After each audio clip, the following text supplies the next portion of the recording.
Hello, and welcome to another edition of Ask the Professor, where we respond to viewers' questions on everything from the course of human events to the disastrous course we're on now to the question of why we do things, the strange ways that we do them in public policy. And this is from Brendan, who's asking, after having watched our friend Brian Lilly's video about the UN Arms Treaty, what the implications would be for Justin Trudeau's move to go on and sign the UN Arms Treaty, and the Arms Trade Treaty, and if he goes ahead and does that, isn't that an end run around Parliament? Because if it does change Canadian law without parliamentary consent, where does that leave us?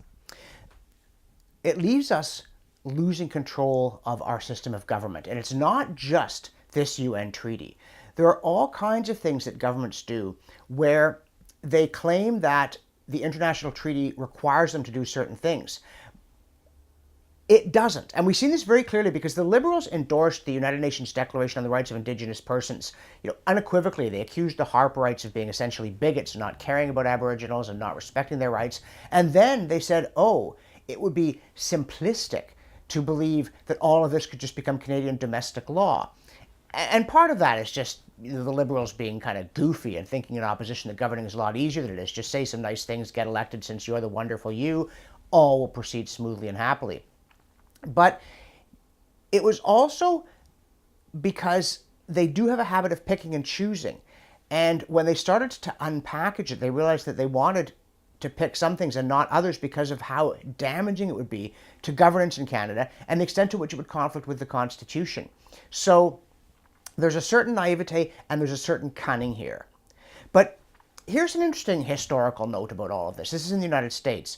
In the 1950s, there was a senator, a Republican from Ohio, John Bricker, who proposed an amendment to the United States Constitution saying that no treaty that conflicted with the United States Constitution could take effect to the extent of the conflict.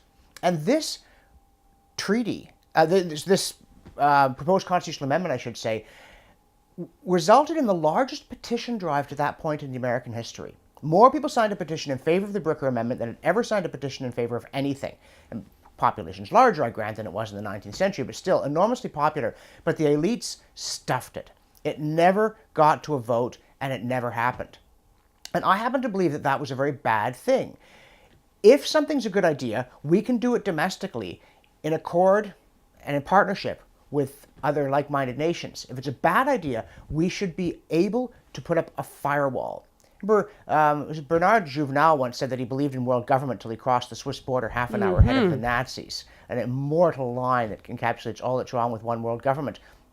But why would the Liberals even want to sign a treaty to do it? If it's a good idea, I'm sorry to say, gun control is much more popular in Canada than it ought to be. Why don't they just do it on their own domestic initiative? It seems frivolously irresponsible. And if it's a bad idea, why do they want to do it at all? So as you may be aware, we are in the final stages, the throes even, of our documentary on fixing Canada's Constitution, explaining where our system of government came from, what went wrong with it, and how we can fix it. And it's going to include a draft constitution, a replacement that should be put to a referendum. I don't believe in making fundamental law any other way. And in that constitution, it will say that no treaty can take effect to the extent that it conflicts with provisions of the Canadian Constitution. And anybody who objects to that says, but we could do this great thing if it weren't for a constitution. Well, fine. Let us, we the people, change the constitution so we can do this thing and then do it through domestic law. Because it is both deceitful and naive to do things through treaty that you do not dare to do through law. And it's not as though Parliament's going to obstruct Justin Trudeau at this point anyway. And being both deceitful and naive is a singularly awful combination. So yeah, I do object to the UN Small Arms Treaty, but I object far more generally to this kind of both goofy and malicious end run around popular control of government. All right. Thanks for that, folks. If you would like to ask your question of the professor, you can go to the URL that's on your screen and everything there will be explained. Thanks, and see you next time.